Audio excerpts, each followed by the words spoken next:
Here is how to change alarm sound on Realme. To change alarm sound is very easy. First, you can open your clock like this. Open your clock apps, and then don't forget to set up your alarm for first time like this. If you want to change your alarm sound, it's very easy. Open here, and then you can see ringtone.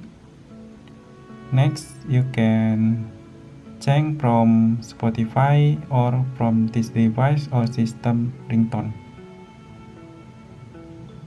like this.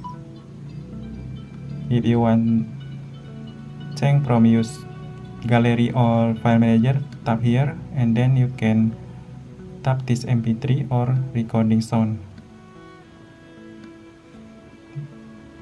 like this. So easy.